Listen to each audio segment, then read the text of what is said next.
thewellnesscouch.com, streaming wellness into your lives. This is Up for a Chat with Cyndi O'Meara, Carren Smith, and Kim Morrison.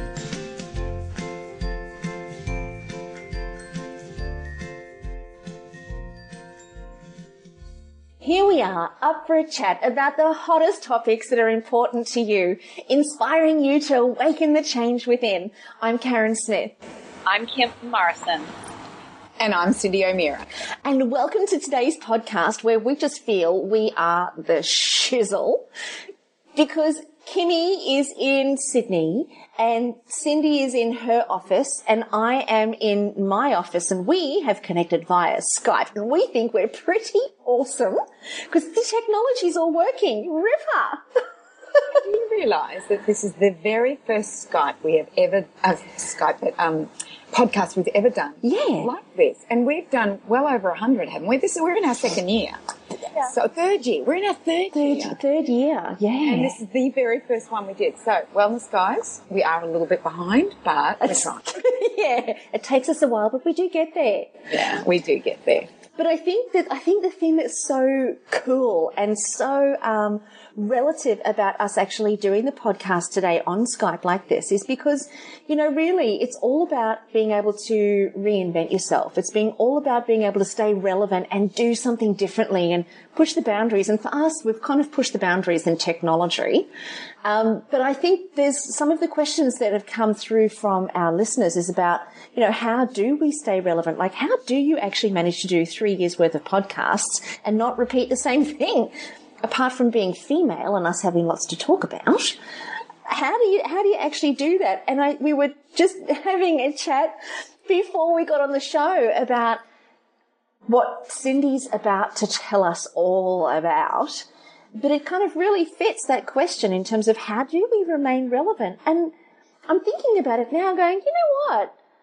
Between the three of us, we go all right when it comes to that because we're always reinventing ourselves and each year brings something new, and it's always really exciting too because it feels like for me it doesn't ever come from a place of obligation or I have to do it, or if I don't do it I'm going to lose my business, or, you know, there's none of that. It just comes from our own evolution and our own next stepping, isn't it? Yeah, look, I agree with you. And Carren, look at what you're doing, you know, the Carren's couch and reinventing that all the time. And we were just discussing before when we were going to see her in her new office, but she has 36 recordings to do over the next 2 weeks. And so we kind of went, oh, maybe we will not see her for a while. And like Kim's, got a family and her brother's just got engaged and you're in Sydney and you've had to run your office for the last 6 weeks from remote locations like Dubai and Sydney and Tart. Yeah, I know it sounds like she's got a tough life, doesn't it? Yeah. It has been really amazing, actually, being able to. That's the beauty of technology, and I think the great thing. I met with a lady the other day, and she was interviewing me about business. And she just said to me, she listens to the podcast. In fact, it's through the podcast that she has been inspired to create her own podcast called The Wellness Entrepreneur. And she really wanted to know, and it was because of us three and coming to the summit and hearing us speak that she's done this.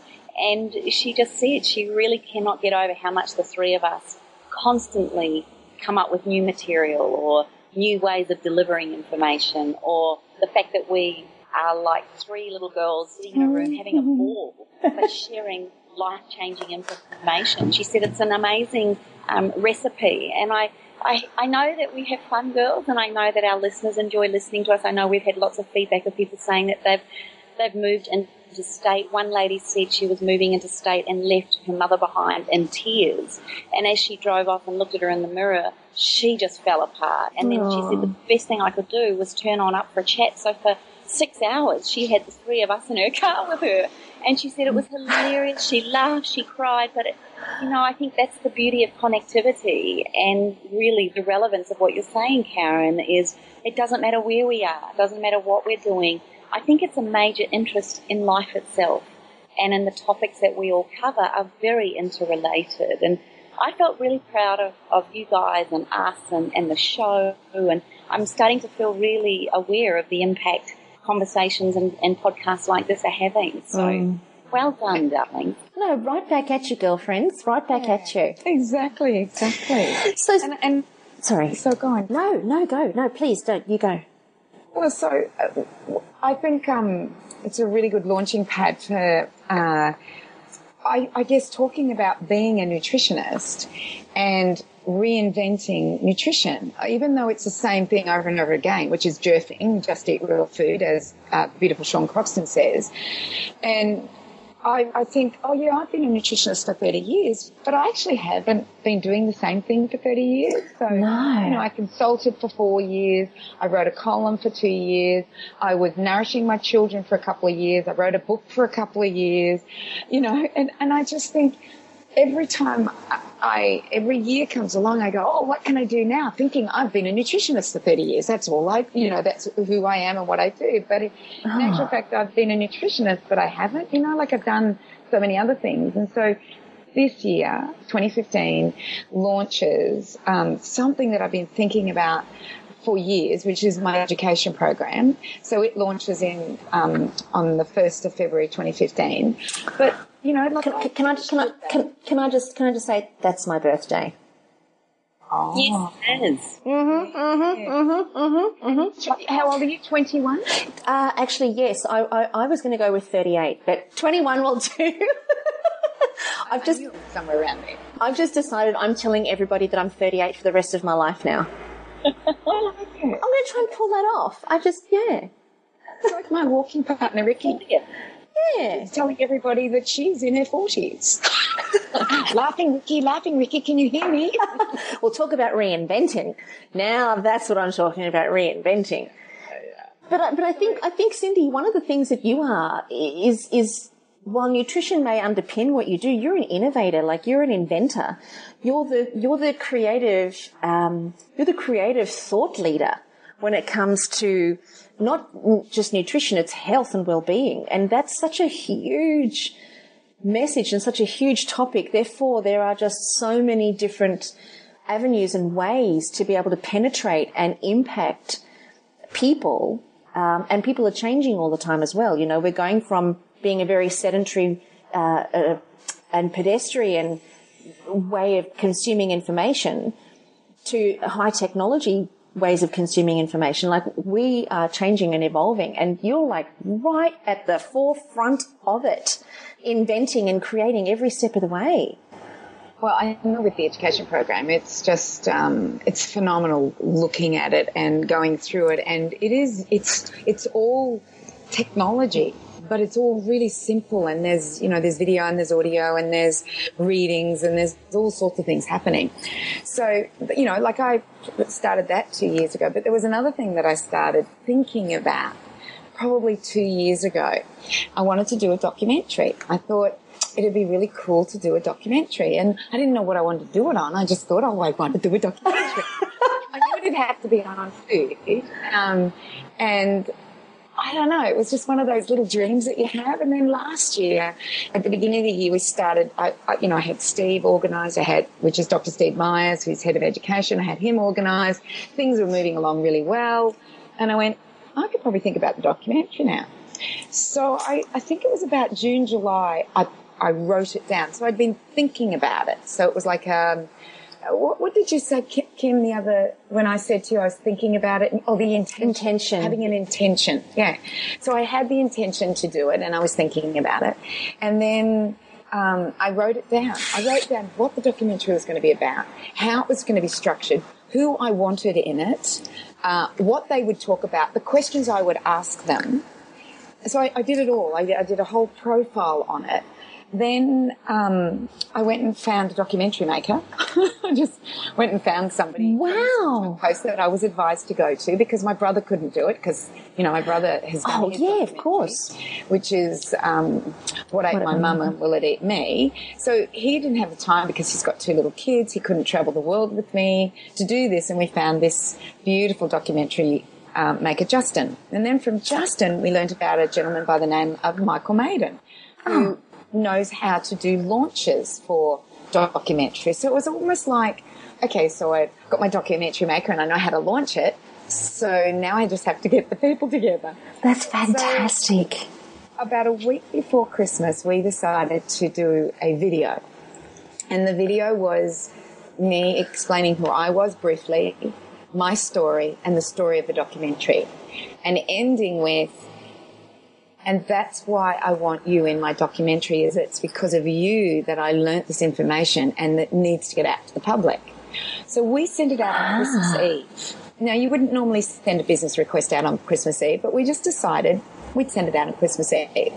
So we sent it out on the 24th, and the first person to come back came back within 12 hours, and it was Dr. Terry Wall. Oh, wow. Dr. Terry Wall, she was the first. And Dr. Terry Wall just said, this is brilliant, I'm in, would love to do it.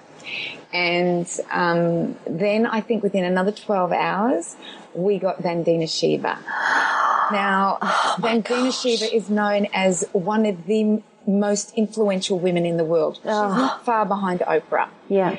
So we got Vandana Shiva. And then the next one, I'm trying to think who came in next. Dr. Natasha Campbell McBride came within probably 2 days. So she'd obviously watched it over the Christmas, and she came in and said that she would. Now we have only had one no. Only one person has said no, but everybody that we wanted has said yes. And it all fitted in really well. Dr. Vandana Shiva, who lives in India, is coming to Australia in March. Dr. Natasha Campbell McBride, who lives in England, is coming to Australia in May. We wanted Stephanie Seneff, Sarah Ballantyne, who else was in that group? Oh, Dr. Terry Wall. They were all speaking at one conference. Ah, right. So they're all at one conference. So most of the people are coming to Australia, but this one conference is in Austin. But you're not going to believe this. There was one other guy that I really wanted, and he's a professor, and I didn't know where he was. We just sent out information as to where he was. He's at Austin, at the university in Austin. Yeah. And so every day I would walk in, and we would go, guess who just said yes today? And we would just high-five it, and we're like going, it just all went into place. I thought it'd take me years to do this. And I figured in 6 months we will have it all finished and filmed, and it'll be ready to go. How exciting. And are you going to share what it's about or what your intention behind it is? Yeah, look, what it's about is wheat. And why has it become a problem? And why has gluten become a problem? And why are dietitians so against this whole gluten empowering and not understanding it? So yeah, that's what it's basically about. It's going to be about wheat and gluten. Are we having fun there, Kat? Oh, It's here. She's hilarious. No, I'm holding onto my microphone because a huge big Harley Davidson started up next door and has just ripped up the road, and I thought, no one's going to hear anything other than the Harley Davidson. So I was like, a thing. Oh, you didn't? Oh, good. So hanging onto my microphone for all that I was worth worked. Can I ask you, what's fascinating? I can't wait for a documentary like this. Oh, yeah. And because of you, I've actually written down my documentary. So I'm about to put it all out there about what I'm about to do.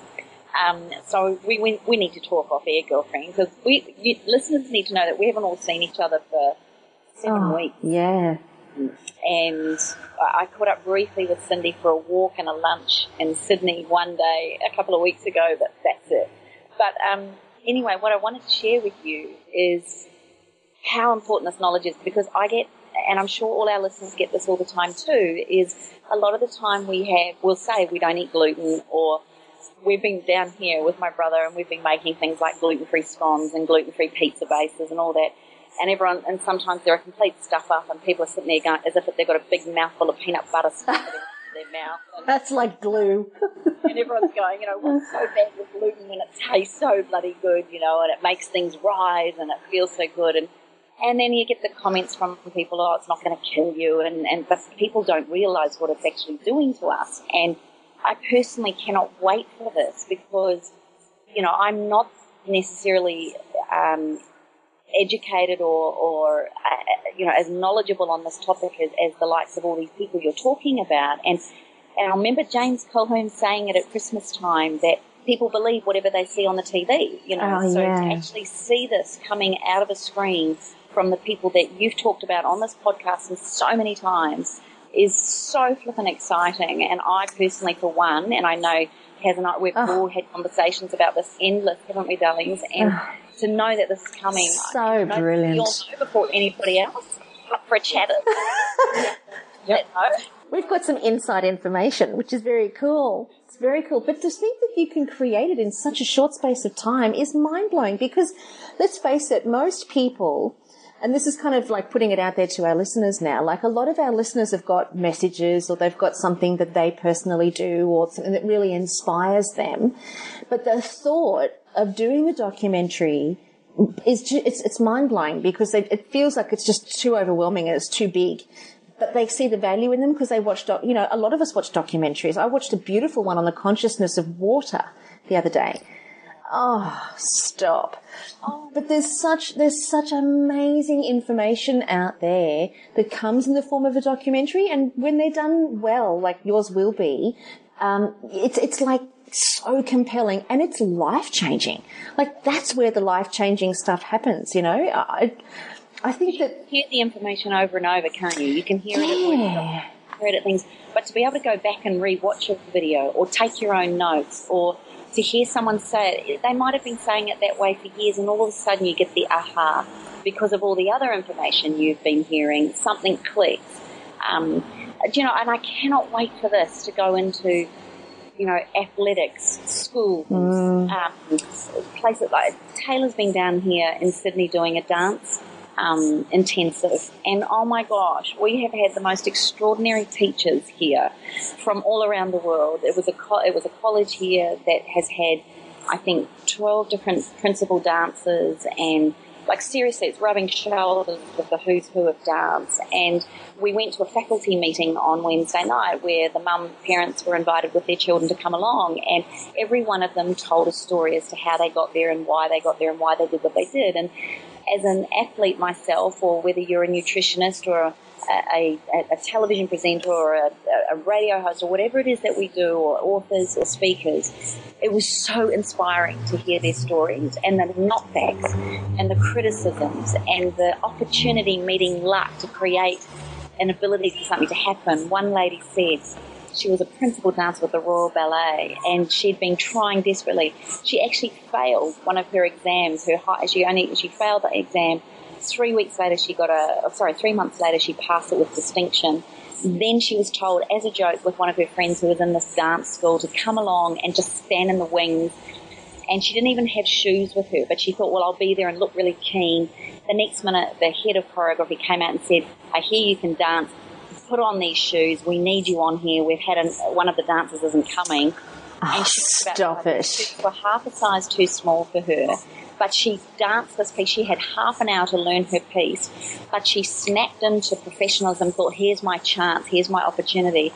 At the end of the show, the principal or the choreographer, head of dance, came up to her and said, we need you for the next 3 nights. And hello, there she was. She got an opportunity to be in this dance, the thing she'd been trying for, yet she'd got to fail, 3 months before. So the thing I got from it that you just alluded to a little bit there, like you were probably expecting rejection, Cyndi, and you were probably not expecting it to come so quick. And maybe what happened is you did something a bit different. You sent it out on Christmas Eve when no one would send something out on Christmas Eve.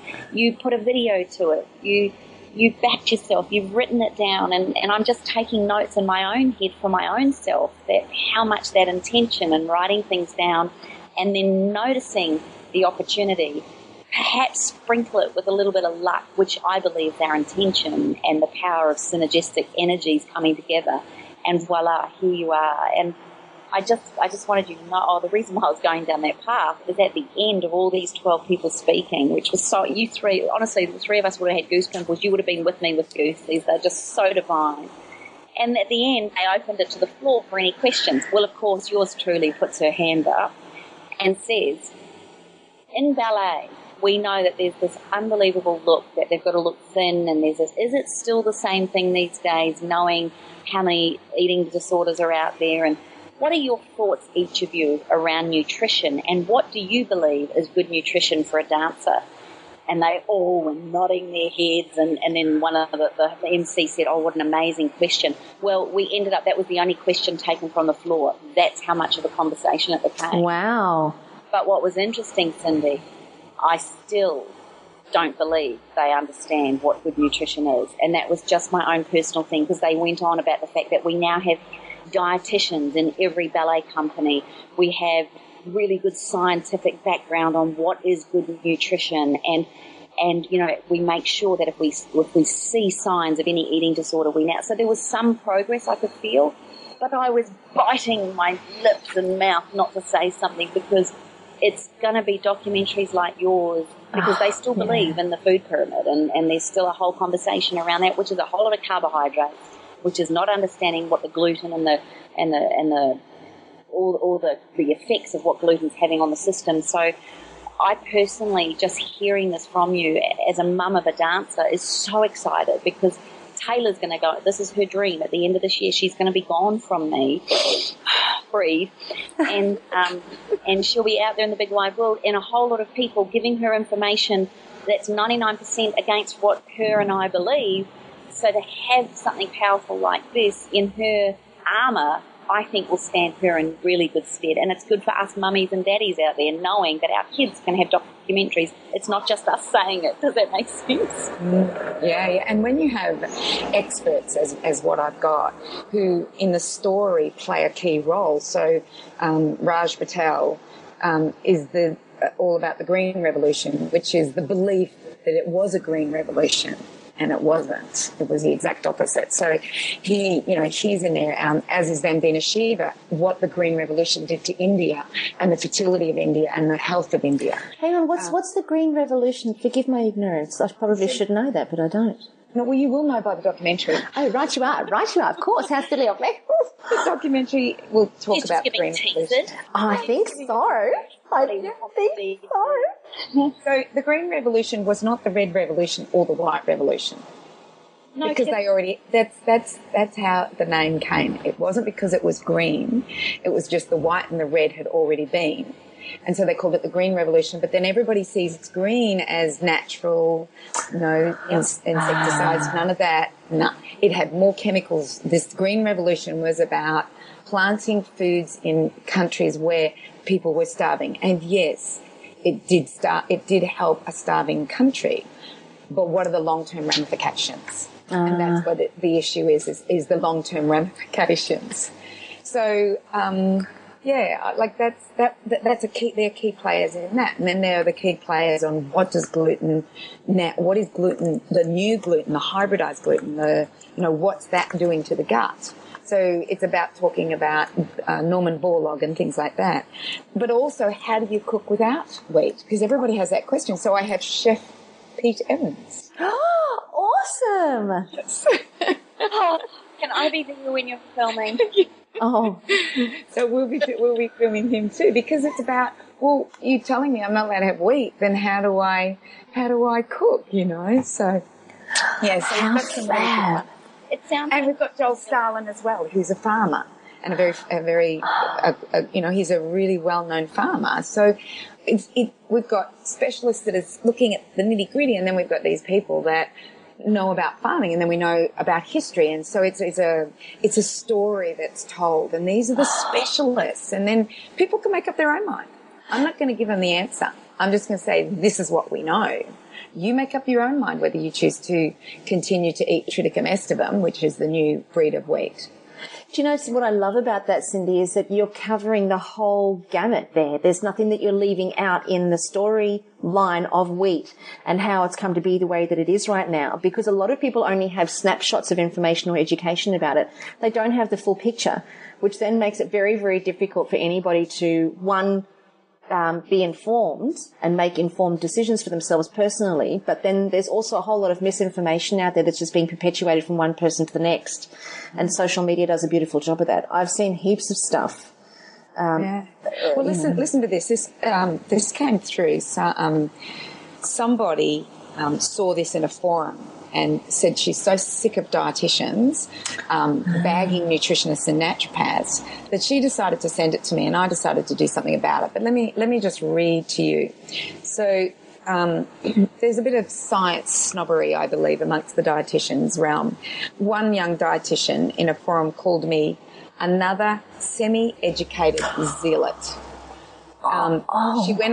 She went on to say, who has the gift of the gab and a book for sale, and that it is her personal opinion, mostly lacking in evidence base. And this was about gluten. Oh my God! My thing on gluten, and I just went, "What an idiot! This person has no idea who you are." But it's not just that; it's just you're right. She did not research me well. No, herself a scientist and a researcher. And the other thing I found out about this woman is that she is an apprentice minister. So she's being quite rude, and she's meant to be a minister. Like, where's her values there? So I actually decided to research her, because before I go back, I want to know what are these people, who they are. I thought, oh, maybe she's some researcher and she knows something that I don't know, you know. Yeah. Well, she graduated in 2012 from dietetics. She did a Bachelor of Science, same as me, but she did the 12 months clinical nutrition in dietetics, which I didn't do. I did 2 years of human anatomy and another year of evolution and anthropology. So, you know, she's obviously more qualified on the whole thing than me. And she's had 2 years of experience, and I've been going on this for 30 years. And I kind of went, oh, bless. Another semi-educated zealot. Comes from a child, and she's a child with no clue. I mean, you know. Fine guys, though, that this is the sad thing about, I guess it happens in athletics, it happens in, you only have to look, we were at Bondi Beach, Miss Cyndi, and we were watching those boys all flexing their muscles, and I think some of them decided they were going to do more pull-ups than the others, so there was this flexing of meat-headedness around that. The same thing seems to occur in academics. You know, it's who's got the better this or the better that, and there's always this kind of hierarchy around what it means to have more knowledge. Why can't we embrace each other's differences in knowledge and actually have, I mean, I don't hear you knock people's information like Cyndi. Sometimes you might, but you'll research it before you ever go that I don't agree with it or I don't like it. But very rarely have I even ever heard you say that. You'll always say, that's interesting. Or Carren, you always turn around and say to me, oh my God, you're not going to believe how this person interprets this. It's not, oh my God, what an idiot. And I really value the way you both honour, and we all do, honour people's information. And I don't see the point of knocking it. Why? What do you think then is the intention behind knocking someone? Is she afraid of someone like you knocking dietetics? Is that what it is? Well, I don't know exactly what what the whole issue is here, and it's probably their values. It is and their education and what they're institutionalised to learn, which is clinical nutrition, which goes on to feeding, you know, peg feeds with medical feeds, not necessarily food, but medical feeds. And yes, they have their place in the world. I understand they do have their place in the world. But they're trying to make everything so clinical. Like in the same forum, in a different forum actually, they were saying that I give dangerous information. And I went, real food, dangerous information. Yeah, I get that one. But I just, it really doesn't make any sense. I give dangerous information. And this is a group that's been set up, and I think it's called Banned by Pete Evans. So anybody that Pete's just deleted and banned, there's a group that goes in there, and apparently they're saying that I give dangerous information on that page. And I don't know if they see Pete as a threat.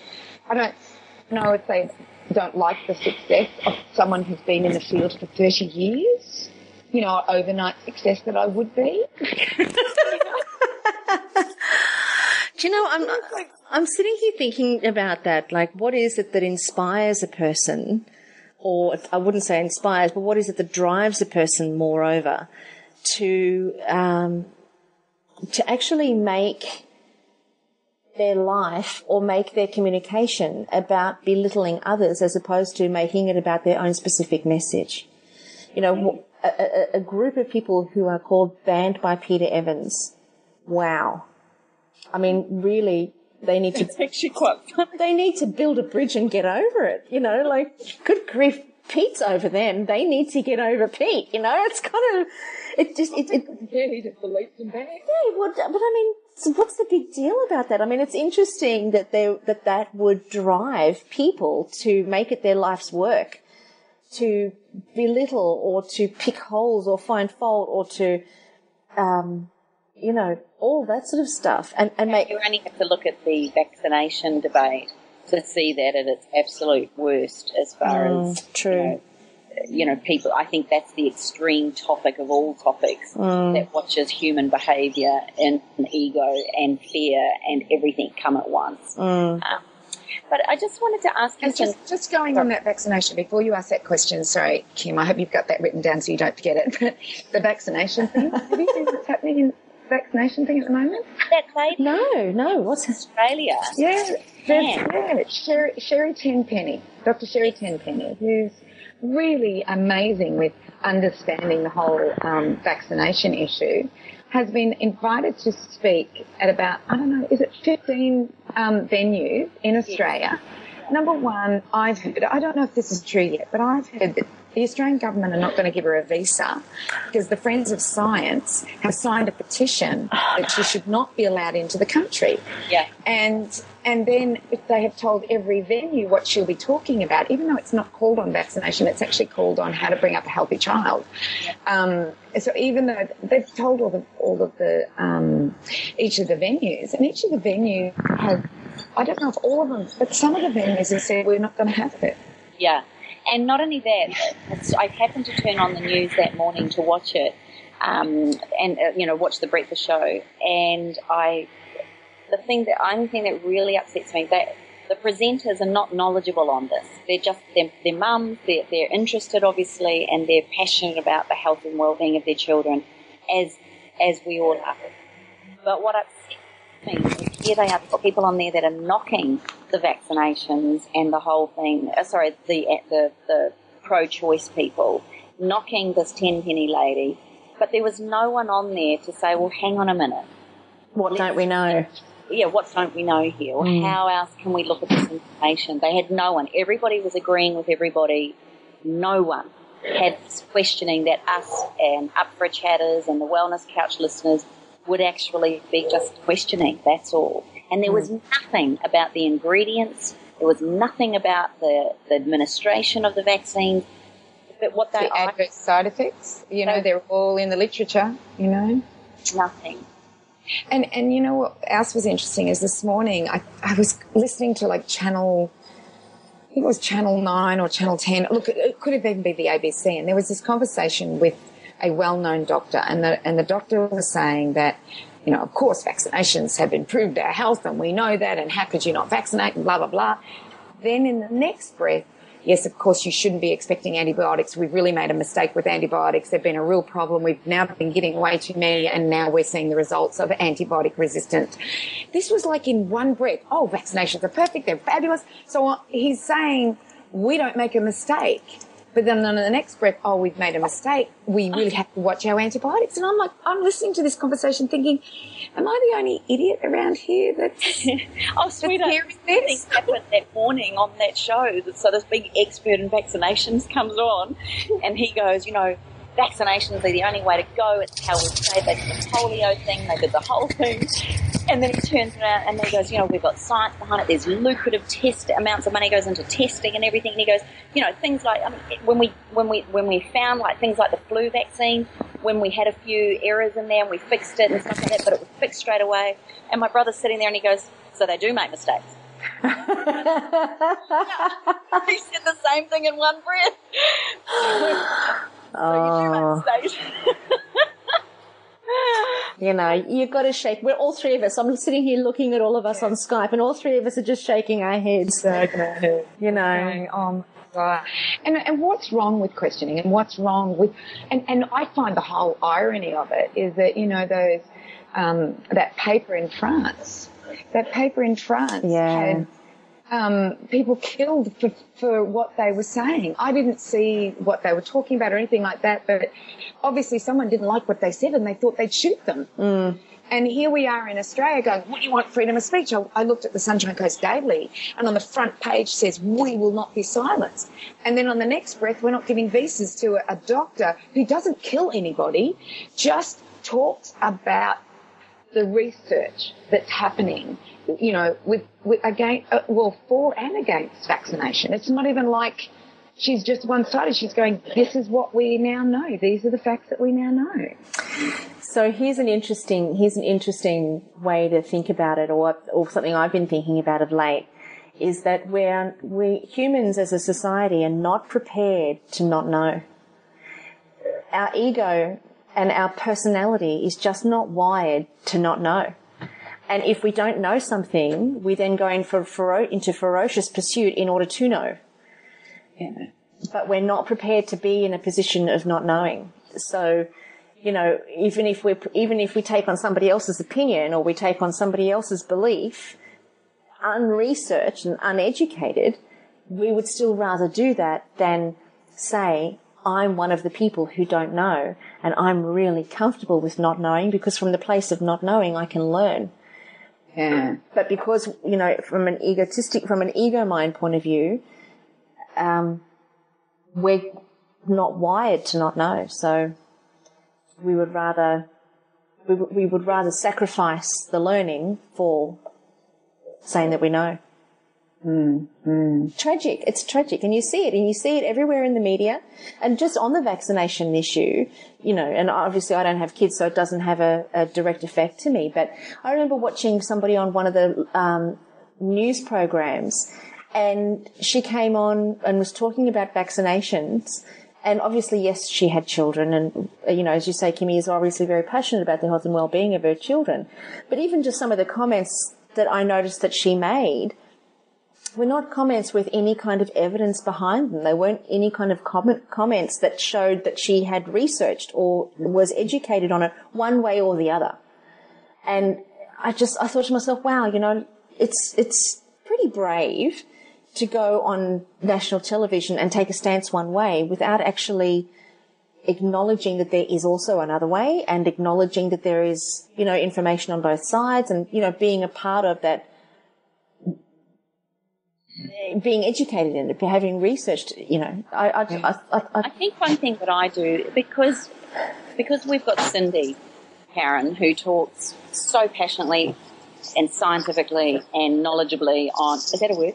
It is. On so many things around nutrition, and even things beyond nutrition. Yeah, it's health. Genius. But the word is biased. Your dietitian friend there on Facebook might think otherwise.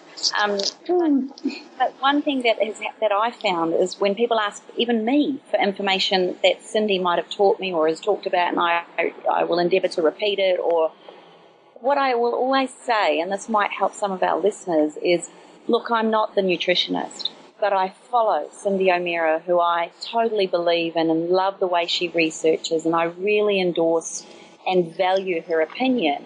And this is my interpretation of her science and her evidence.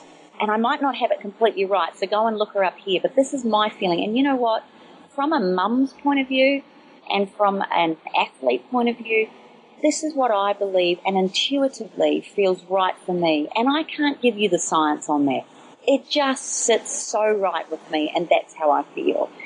And I just feel that lets me off the hook, having to have that scientific piece of research paper or whatever it is that they're looking for from me. But I'm happy to point you in the right direction. And, you know, I actually wrote my January newsletter, and I was basically saying, why can't we all get on? Why can't we work together, leave our egos behind, work together with the knowledge we've got? Because, like, the world is getting so complicated. We have so many people with food sensitivities, so many kids that are so sick, adults that are sick. People go on a real food diet and get food sensitivities to the real food. Mothers, babies who can no longer feed their babies because they're allergic to the milk. So, you know, this is what's happening in our world at the moment. And I don't have all the answers. There's just no way I can have all the answers, because we are all individuals. And what we have to do is become empowered by not creating our own knowledge bank, so that we can do trial and error. Because if you go to one person and do one modality, like I think it was on Channel 9, Dr. Dwyer was on, and it's not Wayne, it's another guy, I can't remember, but he's the head of the Skeptics, he's the head of Friends of Science. He's also got a very, very prestigious position at the School of Medicine at New South Wales University.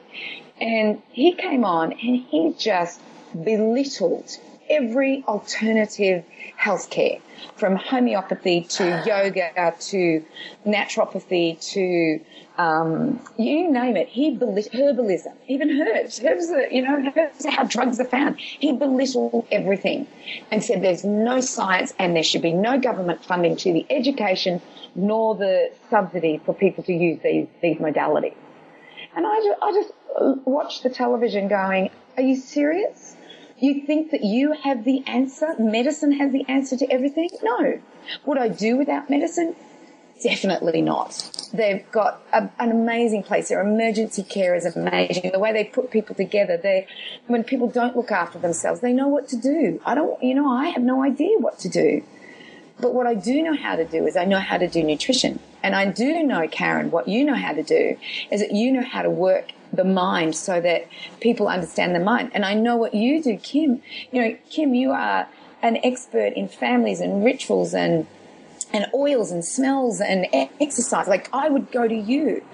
And then if I needed to go to a chiropractor, I would go, to somebody who's good at chiropractic, or, and also it's like horses for courses.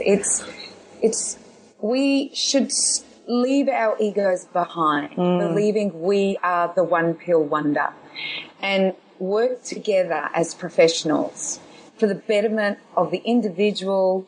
If they choose, like I look at the beautiful Jess Ainscoe, she has chosen the natural way. And now she has to try another way, which she's told, her people that she's going to try another way. And what's beautiful is that the medical fraternity that she is working with embraces what she has done, thanks her for what she has done. And it has not said, oh, you idiot, you should have been to us long before, which a lot of that profession do. But Jess has been able to go to this person, and this person says, I want you to continue what you're doing with diet, and I want you to continue what you're doing with your body therapy and your mind therapy and all of this. I want you to continue all of this so that this can all work together and we can work together. And that's what makes me really angry, is that when I see somebody like this man on Channel 9, this well-known doctor and has a prestigious position, just poo-pooing what is part of wellness, and that's mind, body, spirit, physical, chemical, emotional. The whole bit is all required. I think it's too, sorry. Sorry, Carren. No, Kimmy, you go. I just think the body is so complex. We are such individuals. Nobody knows everything there is to know. Then throw in the whole rabbit hole of the mind and where we go and what we think and how we act on what we think and what we know and what we don't know. Then how on earth can we ever expect something to work for everybody? That's why herbal therapy is so appealing to some people. That's why people would rather go to physio than an osteo, or that's why we have chiropractic and we have aromatherapy, Like, it's all there for us to maybe even take pieces of each of those philosophies to find the one that works for us and our body. And if it doesn't work, like just what you said then for Jess, you keep searching to find something else. But to make someone wrong for those choices, did I hear right, guys, on the news that a father has been in for giving cannabis oil to his daughter? He's not allowed to see his daughter again. Can you imagine what that's doing psychologically, emotionally and mentally to the pair of them? How is that helping their health? that's sad. There's a naivety and a real conviction in one way that exists amongst humans that is so short-sighted and so naive and comes at such a massive price. It blows me away. The more I see it and the more I watch it, the more I actually can't stand to watch it. When I hear about that stuff on the news, I think to myself, for goodness sake, really, it just gets worse. The picture just gets worse when really the picture should be getting better, considering the groundswell of people who are now starting to open their eyes and the groundswell of people that are starting to eat differently or explore different things. There's a huge transition that's taken place, but obviously just, not enough yet. No. Anyway. Cyndi, I just think you're absolutely right, Carren, because I think what Cindy's now doing, and probably, if I can bring it back to your whole documentary and where this podcast started, I think what I'm loving about the process in which you're doing this documentary is a process we could take in life. Totally. I've written down what you have done in order to create this this documentary, and I just had a little quiet chuckle to myself for a little moment, because when I said DVD instead of documentary, a lady asked me yesterday in that interview how I met you, Cyndi, and I said I bought your cassette. Oh, bless! Back on your website, and she said fax and cassette. That's just hilarious. So I just had a little moment there. But here you are creating this documentary that will be easily downloaded and watched all around the world. Would you like me to go through the steps that I found, girls, and then maybe you can contribute, because a lot of our listeners like to know how we do things. Can I regurgitate what I've learned from you in this session? Let's do it. Go for it. Okay. Well, number one I took down, which I think is very much where Carren has taught me the power, and that's thinking. Think and have an intention behind the thoughts. So whatever it is, whether you are someone who's flirting with the idea of creating your own podcast, or you're wanting to start a new business, or a documentary, you've got to have the thought, the dream, the intention, the whole thought in the first place. Every single thought that's out there. When I look at companies like Microsoft or Apple, that started with a thought. It didn't come from anywhere other than a thought. So number one for me was thought. Can I add on that? Yeah. What comes before the thought is actually inspiration. And I think, we get the inspiration to do something, and then the brain goes to work to create the logic and the planning, and the brain's job is to work out how to make this inspiration come to life. And that's really key, I think, to longevity and to reinventing yourself, and to be able to constantly move with the punches, and to move in and out and up and down and around about. Like, it's so key, because you're responding to what inspires you, and the word inspiration comes from the shortened word in spirit. So it's whatever inspires you from a spirit point of view, do that. Don't do it out of obligation. Don't try and do something because you're competing with somebody else. Don't try and do something because you think it'll make you money. Don't try and do something because it's come from a strategy. Do it because it's come from inspiration, and then allow a strategy to fall out of the bottom of the inspiration, rather than looking for inspiration in a strategy. Does that make sense? Totally, I love it. Yeah, because one you can do for the rest of your life. You can constantly be getting inspired for the rest of your life, and then working out how to bring things to life. But if you try and constantly compete, or do it for money, or do it for this, or do it for that, it gets boring and you can't sustain it. So one's kind of got that passion in behind it. That's just my thought, my little 5 cents in there. Well, there's no way Cyndi would be doing this DVD if she wasn't passionate about this topic. I know, and that's what makes it so powerful. Sorry. Docco. I get it, man. Docco. And the inspiration came when I did the HCG, the 4-phase fat elimination protocol. Oh. And then I went from there to, well, what's wrong with wheat? Why am I inflamed with wheat? Why does wheat cause my back to hurt? Why does wheat cause me to put on weight? Well, why does week cause my throat to be tight, and so on and so on. And I just started to research, and then, you know, William Davis's book came out, Wheat Belly, and then from there, Perlmutter, and then I learned about Vandana Shiva and the Green Revolution and wheat and Norman Borlaug, and it was like, it was my little discovery, and what I'm basically doing in this documentary is my discovery. These are the people that have taught me and inspired me to get this message out there, despite the dietitians believing that it's a whole bunch of BS. But they'll learn. They'll learn. You know, there's that and one of you might remember that quote, you know, when a new idea comes, it's usually poo-pooed or whatever it is, and then people start to consider it, and then it's seen as truth. So there's too many people talking about it. So inspiration came from my own journey, but from the people that I learnt from on that journey, which was then the thought of, well, this knowledge needs to get out. So what's next, Kimmy? So, okay, so we're going to go number one now, inspire passion. Number two then is intentions. Think now the intention starts to come about with thought around that, doesn't it? Number three, I think you made a really good point, Cyndi. Write it down. The one thing I've learnt from you is the power of, it seems so simple, but that writing it down, and as long and as short or as broad or even, I used to think business plans were like 10-page documents. I've realised that I can write a business plan on one page. So I don't think it has to be too in-depth, but write down your vision. Have you got any thoughts on that, Kaz? I agree wholeheartedly. I think when you get it out of your mind, two things take place. Is it becomes something that is real to you, and you get clarity on it. Because while it's coursing around in our mind, it's just a whole bunch of thoughts. We don't often have that clarity. But when you write it down and you see it there in front of you, it becomes really, really clear.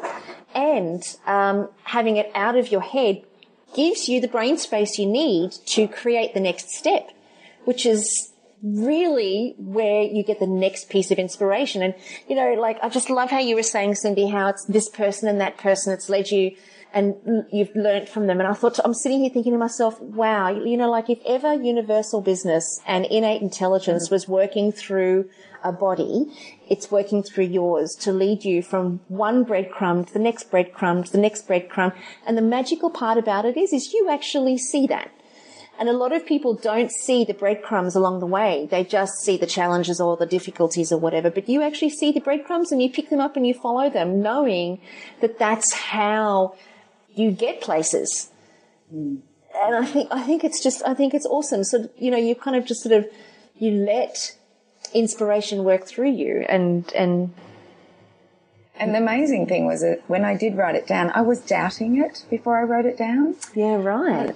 Because Howard was pushing for this documentary, he was the one who's going, come on, Cyndi, do this documentary. And I'm like going, oh, it's too hard, I'm not sure.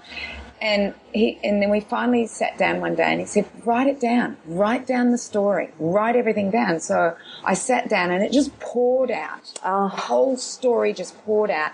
Then it was, who knows the knowledge in this story? Oh, well, Joel Stalin was the farmer, and Pete Evans had to cook without it, and, Brian Davies, he was the only one who said no, but there's lots of other people that, can give me that information. And then the Green Revolution, so it was this. And then I have this chart of all the people I wanted and the 12 questions that I'd asked, because I wrote down all the questions that I would ask them, and I wrote down who would answer the question the best, and I put stars on them that they would answer questions 1, 5, and 6 from their knowledge. And some of them, the questions were only answered by 2 people, because I knew that they were the only ones who knew about the Green Revolution, or they were the only ones who knew about what gluten was doing to the epithelial lining on the gastrointestinal tract, or they were the only ones that knew that the next 2 that would be the only ones that really knew what Norman Borlaug did. It was just... and then that's when I got excited, by the way, not before. Yeah. Because then you can see it. It becomes something doable. And until it becomes something that you can chew, something you can actually do, up until that point, you're still not, you're still not sure, you're still doubting it, you're still questioning it. But when you see it there and you think, this is actually quite simple, I can do this, I can do it. That's the magical part about writing it down. Yeah. that leads into the number 4, which was you started doing it, the nitty-gritty, the how, what, who, when. And I think, so your first thought is to write down the dream, the overview, and then I think number 4 for me was you start getting into the nitty-gritty. You really start thinking about the how, the what, the who, the when, the questions, or however it is it's going to look. So, so that led into that. So who are the key roles in it? So who's going to do the filming because it's a documentary, or you need to market it, because it's all very well and good to write a book, but if you don't market it, then it's never going to get out there. So we want people to know about this. So then you have to know that you can sell it. That it's just not going to be something that sits on a shelf and you spent money on. And that's the next thing is the finance. Is that, how are you going to finance this? Yeah, number 5 I wrote down here. Now you've got to really start information gathering and determining finances and all of that sort of thing. So that's definitely part of this. I called it research and information gathering, because now you've got to work out the how, really how's it going to happen. So, like the strategy of it, almost like the step-by-step rollout. And that happened in the beginning was, okay, where do these people live? So we figured one was in England, one was in the US, quite a few were in the US, one lived in India, a couple lived in Australia, and then that was the next thing is, where do they all live? And then it was, hang on, these guys gather at gatherings. So it was, what seminars in 2015? So this isn't something we did overnight. This has taken us 12 months to gather all this information in order to say, we are ready. We know where these people are now. We know what it's going to cost us. But what's ended up happening, instead of me having to go to the UK and India with a film crew, with audio, with me and all that, all coming to me in this year of 2015, except that group that's in Austin, Texas. So I go to 2 places, Australia and Austin, Texas. Done. How amazing. On the road, Cass, I heard that we go. So just make sure that's in the itinerary, which is step number 6. It's Friends. Yeah. Online, add friends. But that's what number 6 is for me, which was, creating the timeline now. Because it's all very good to have this and writing it all down and even having the strategy in place. But now you've actually got it. Once you get to that level, I reckon it's time to timeline it like what you've done. You've started working out where you'll be on what days. And you even said at the beginning of the podcast, this will be out by June, July, although you probably haven't really thought about. No, the filming will be finished June. Okay. We will finish all filming by June. And then it goes into edits and stuff. I've got to talk to Justin about editing, because we haven't even got to that, because this has all happened in 2 weeks. All that 12 months of prep has just pulled everything together in 2 weeks. Oh, that's amazing, as it does. You wouldn't matter what you were doing, and like even Carren with your programs that you launch and all your couches, these steps are so appropriate for every single project we embrace, aren't they? Agreed. And I think with Kimmy going through the steps, it simplifies it and makes it seem doable. Mm-hmm. Well, the next step then is to take bloody action. I did write bloody. Take bloody action. I'm getting eaten alive. Kimmy's being eaten. I'm watching her. She's eating herself. I didn't put my oils on. I've been for a run. I'm all sweaty and now they're all just coming in. But I got him. Look, I got him. Oh, she's got one. Not very Buddhist, that, is it? That's not a very Buddhist philosophy. Anyway, so number 7 is take action. Now, once you've timelined it, now you really do have to start putting it into place. And I think that's the fun part too, when you start really putting things into practice. The next 2 steps to me was really, you touched on a little bit already, but with package, and then, so number 8 is package it. So you've got to really start thinking about how you're going to package whatever project it is, or how you're going to deliver this information, how you're going to get it out there, and the marketing strategy of it, which I think is the final stage. 9, deliver and market. So how you're going to get it out there. And then my final step is number 10, and that's celebrate. Oh my gosh. Yeah, absolutely. So forget to celebrate what we've just achieved, because I think what happens out of doing any project or any program or any book or anything, by the time you actually get to this stage of delivering it, you're already inspired to do your next project or the next thing that's happening. And this is me saying it to myself. I often forget to celebrate what I've just done. And it's not until someone says to me, oh, have you written a book? And I go, oh, yeah, I've written 6 books. They go, oh my God, you've written 6 books? And then I go, oh, yeah. And then I think, oh, yeah, I should actually sell it. Some people haven't even written one. So, we must celebrate. So I'm just going to go and get some verve and put it on ice. So that's my little 2 cents worth, darling. Beautiful, beautiful. You always sum it up so well. Sometimes, you forget how it's done, and then you just kind of go through the steps, and then you just summed it up absolutely beautifully. And that's what, in a way, this is what manifesting's about. It's, the clarity. First of all, the inspiration and thinking about it, making it clarity, writing it down, do the action steps, have gratitude. Like every morning, I'm so grateful for these people saying yes. I'm like going, really? They said yes? I'm like this.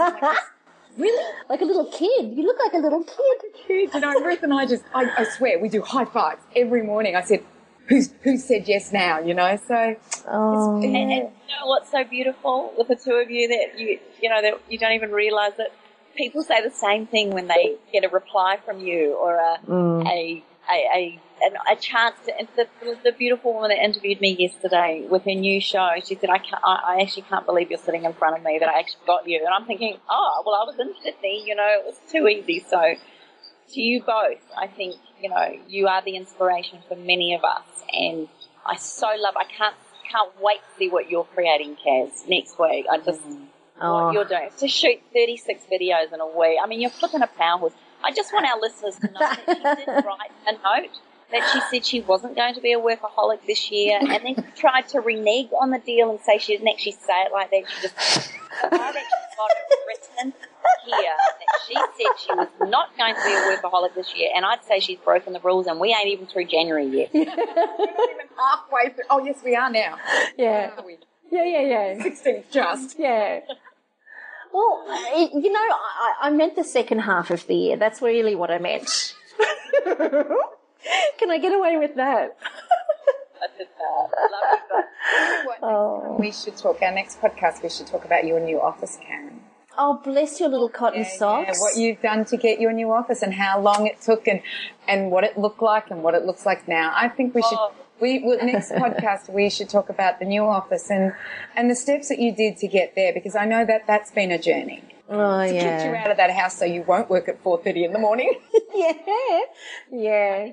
I need to install cameras, because I reckon the tart will get a laptop out and she'll do something and then go to the office. Well, if you actually need to know, I did buy myself a little laptop. You're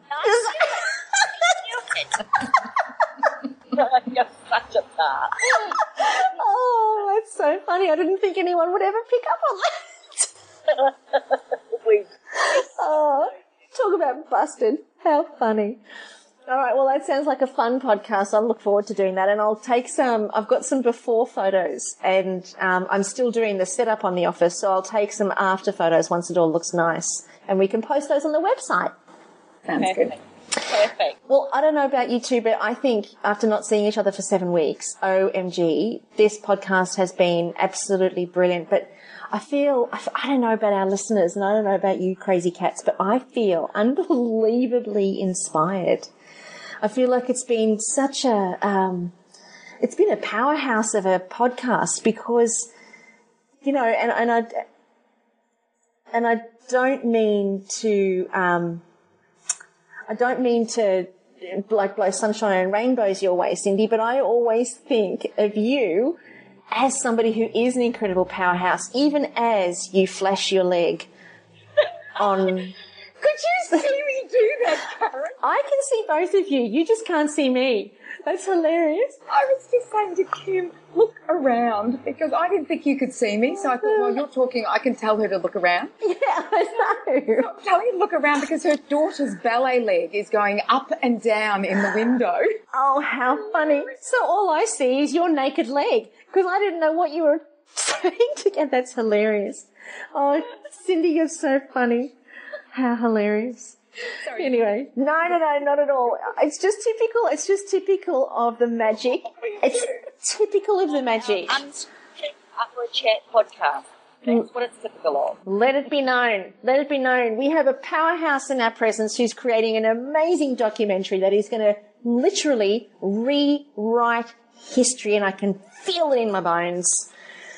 So excited. Thank you for being you. You absolutely brilliant, amazing, wonderful, stunning, incredible, knowledgeable powerhouse of a tart. Love it. Tart, I'm Bear Love Grylls. it. You're Bear Grylls. Thank you for being Bear Grylls. Thanks for being Bear Grylls. You know what? I'm just going to start calling you Bear. That's what I'm going to do. I'm going to call you Bear. So to post your comments on today's podcast, go to our Facebook page at allthews.facebook.com/up-for-a-chat. You can also post your comments on thewellnesscouch.com/up-for-a-chat. And let us know what you want to do or how you can get your unique message out into the ears of people who need to hear it. And it may be 10 million like Cyndi, or it may be 10, or it may just be 1. Let us know about how today's podcast can kind of really elevate you and be a platform that you can springboard from for 2015 to start to make a bigger difference in your own life and the lives of others with what you love and what inspires you. So hopefully today's podcast has been a bit of a helping hand on that. So join us here next week on Up for a Chat. And when you go to iTunes and you search for us, make sure you give us a 5-star bloody rating is all I'm saying about that. Tell everybody that you love Up for a Chat. And we're going to see you here, same time, same station on Up for a Chat, where you get to be part of the ripple effect that's changing the world. And we just absolutely totes amazeballs love having you on the ride. Bye for now. This has been a production of TheWellnessCouch.com. Check us out on Facebook and join in the conversation on Facebook.com/TheWellnessCouch. Subscribe to each show on iTunes and check us out on Twitter. The Wellness Couch, streaming wellness into your lives. Whilst the Wellness Couch presenter endeavor to provide accurate and helpful information to their listeners, these podcasts cannot take into account individual circumstances and are not intended to be a substitute for health and medical advice from a qualified health professional. You should always seek the advice of a qualified health professional before acting on any of the information provided by any of the Wellness Couch podcasts.